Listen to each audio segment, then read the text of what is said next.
નમસ્કાર મિત્રો, સ્વાગત છે તમારું આપણી આ યુટ્યુબ ચેનલમાં જેનું નામ છે ગુજરાતી જીકેની જમાવટ. મિત્રો, આપ સૌ જાણો છો તે પ્રમાણે ગઈકાલે એટલે કે તારીખ 1 ફેબ્રુઆરી 2024 ના રોજ કેન્દ્ર સરકારનું વચગાળાનું જે બજેટ છે વચગાળાનું તે કેન્દ્રના નાણામંત્રી શ્રીમતી નિર્મલા સીતારામન દ્વારા રજૂ કરવામાં આવ્યું છે મિત્રો. અને જે આ જે બજેટ છે તે મિત્રો 2 મહિનાના માટે જ જે છે તે રજૂ થયું છે, કારણ કે મે મહિનામાં જે મિત્રો જે છે એપ્રિલ મેમાં સમગ્ર દેશમાં લોકસભાની ચૂંટણી યોજાવાના હોવાથી નવી સરકારની રચના બાદ જુલાઈ 2024માં મિત્રો પૂર્ણ કદનું 2024-25માં વર્ષનું જે છે તે બજેટ રજૂ થશે. હાલ જે વચગાળાનું બજેટ છે તેમાં મિત્રો કોઈ જ જાતની નવી મોટી જાહેરાતો થઈ નથી, પરંતુ ક્યાંક ને ક્યાંક મિત્રો ઘણા કર્મચારીઓ સાથે મિત્રો ઘણા જે મધ્યમ વર્ગ છે, ગરીબ વર્ગ છે, ખેડૂત વર્ગ છે, કિસાન વર્ગ છે, તેમના મિત્રો ક્યાંક ને ક્યાંક થોડીક આશા જન્માવે તેવું આ બજેટ કહી શકાય.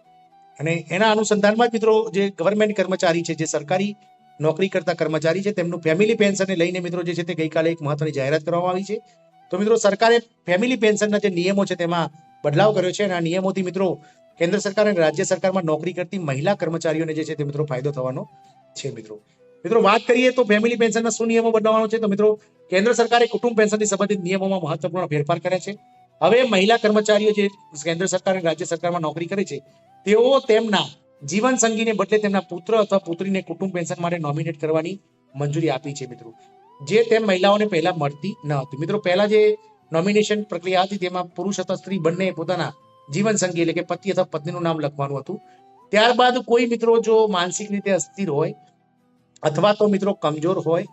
કે જેનું મિત્રો ભરણ પોષણ મતલબ જે તે પોતાના ફેમિલી પર ડિપેન્ડ હોય, પિતા અથવા માતા પર, તેવું બાળક હોય તો તેનું નોમિનેશન કરી શકાતું હતું. પરંતુ હવે પછી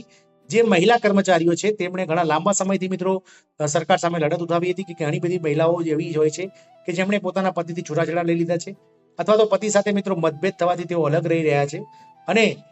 તેવા કિસ્સામાં જે છે તે તેમના પેન્શન માટે અને તેમના જે કુટુંબ પેન્શન માટે જે નોમિનેશન છે તેમાં તેમના ડાયરેક્ટ તેમના પુત્ર અથવા પુત્રીની જે નોમિનેશન છે તે કરી શકતા નહોતા. જ્યારે હવેથી મિત્રો જો કોઈ મહિલા કર્મચારી પોતાના સંગી સાથે મિત્રો રહેતા નથી અથવા તો મતભેદના કારણે છૂટાછેડા લીધા હોય અને પોતાના બાળકો સાથે અલગ રહેતા હોય અથવા તો પોતાના જીવન સંગી એટલે કે પોતાના પતિનું મૃત્યુ થયું હોય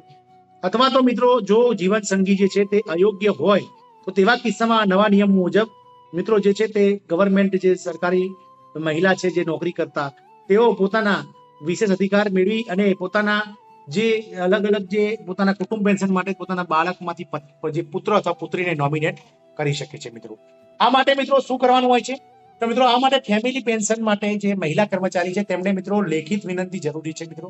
જે તે વિભાગમાં કામ કરતા મહિલા કર્મચારીઓ રાજ્ય સરકાર અથવા તો કેન્દ્ર સરકારના જે તે વિભાગમાં કામ કરતી હોય મહિલા કર્મચારીઓ, તેમણે તેમના જે ઉપરી અધિકારી જે તેમના હેડ ઓફ ડિપાર્ટમેન્ટ હોય એટલે કે એચઓડી છે તેમને મિત્રો એક લેખિતમાં મિત્રો જે છે તે વિનંતી પત્ર લખવાનું હોય છે અને તેના થ્રુ જ આ જે છે તે ફેમિલી પેન્શનમાં નોમિનેશનની જે પ્રક્રિયા છે તે સુધારો થઈ શકશે મિત્રો.